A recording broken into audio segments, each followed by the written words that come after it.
Have you ever received a special offer right before you were about to cancel your contract and wondered how the firm knew?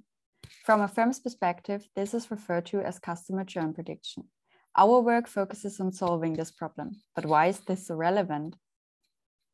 When we look at the telecommunication industry, the market became more competitive and customers can easily compare providers and switch at low costs. This leads to firms losing on average 20% of their customers per year.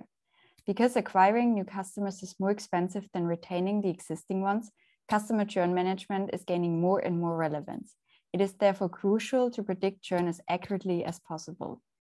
We work with a given dataset from the telecommunication industry consisting of 5,999 observations, which is imbalanced regarding our target variable churn. We have 21 input features, which can be divided into customer demographics, product services, and customer account and billing information. We are confronted with a binary classification problem where we have to identify customers with high churn probability. As our comprehensive literature review had showed that support vector machines are highly suitable for dealing with churn prediction, SVM is our binary classifier of choice. SVM predicts a binary feature Y by generating a function of all input variables X. The hyperplane maximizes the margin between the classes to split groups. Since we are dealing with non-linearly separable data, the basic approach can be extended with a soft margining and a kernel trick that maps the input features into a higher dimensional feature space. Now that we understand the basic approach of support vector machines, we will quickly walk you through the steps we took to build and train our model. In the first step, we need to clean and prepare the data, which involves removing missing values, checking for outliers, recoding certain variables, as well as creating dummy variables, and normalizing the numerical features. Once this all has been done, we randomly split the original data set into 70 training and 30% holdout set, which is used for validation.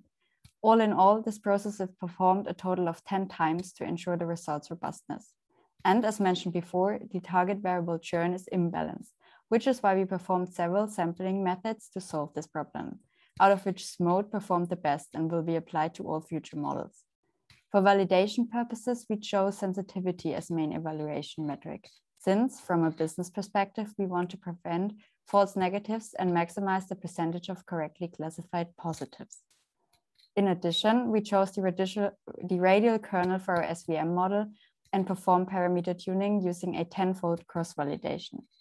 Through manual grid search, we then specified 3 optimal cost and gamma combinations for further analysis.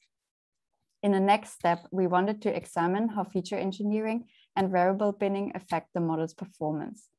Finally, we specified in total 12 models with different input feature combinations based on our correlation analysis to investigate whether certain variable sets can better predict customer churn than others. These models are then ranked by their sensitivity scores, whereby our final best performing model was able to correctly classify 88% of the actual churners in our test set.